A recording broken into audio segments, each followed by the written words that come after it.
James is a mixed traffic engine. He can pull both trucks and coaches.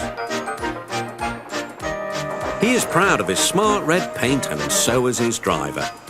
Everyone says you brighten up their day, James. One morning, James whistled loudly at the other engines. "Look at me, I'm the smartest, most useful engine on the line." "Rubbish," replied Thomas. "We're all useful. The Fat Controller says so, and he's Sir Topham Hatt, head of the whole railway."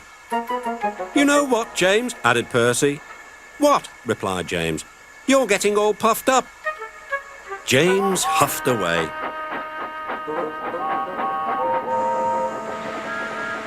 Later, he was still boasting. "I'm the pride of the line." "I saw you pulling trucks today," snorted Gordon. "You're only a goods engine." "I pull coaches too," replied James. "Not as much as I do," said Gordon. "But the Fat Controller has plans for me." James was only making this up, but Gordon believed him. "What plans?" asked Gordon. Wait and see." "Oh dear," he thought. "Now what'll I do?"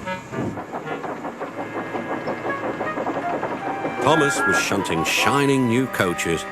"Good morning, James. Are those coaches for me?" asked James hopefully. "No, these are for Gordon's Express. I'll fetch your trucks next." But James was going to play a trick on the other engines. "Actually, Thomas, I'm taking the coaches. The Fat Controller asked me to tell you." "What about the trucks?" Give them to Gordon."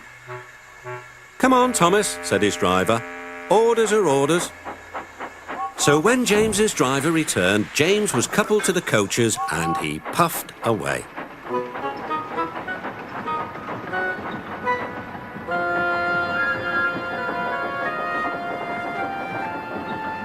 Thomas returned with the trucks.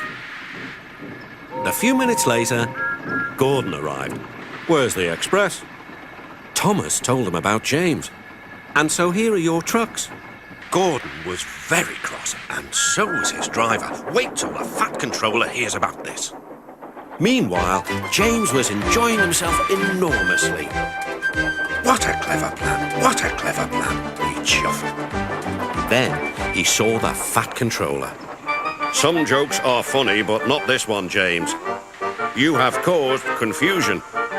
"Yes, sir," said James. "You will stay in your shed until you are wanted." The other engines teased James. "I wonder who'll be pulling the express today," said Gordon. "I expect it'll be you," replied Henry. "James is stuck in the shed for being silly." James felt sad. Next morning, he went back to work. "Hello," whistled Thomas. "Good to see you out and about again." "I'm sorry I tricked you," said James.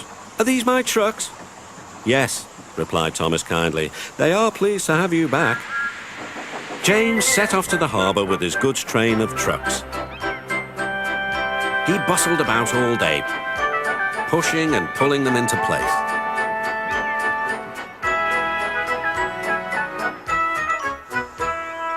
"Time to go home now, James," said his driver at last. "No trucks or passengers, just we two." But his driver was wrong. "Excuse me," called the man. "I have a meeting with Sir Topham Hatt and I mustn't be late. May I ride back with you?" "Of course," replied James's driver. Then he whispered to James, "This gentleman is a railway inspector." James was most impressed.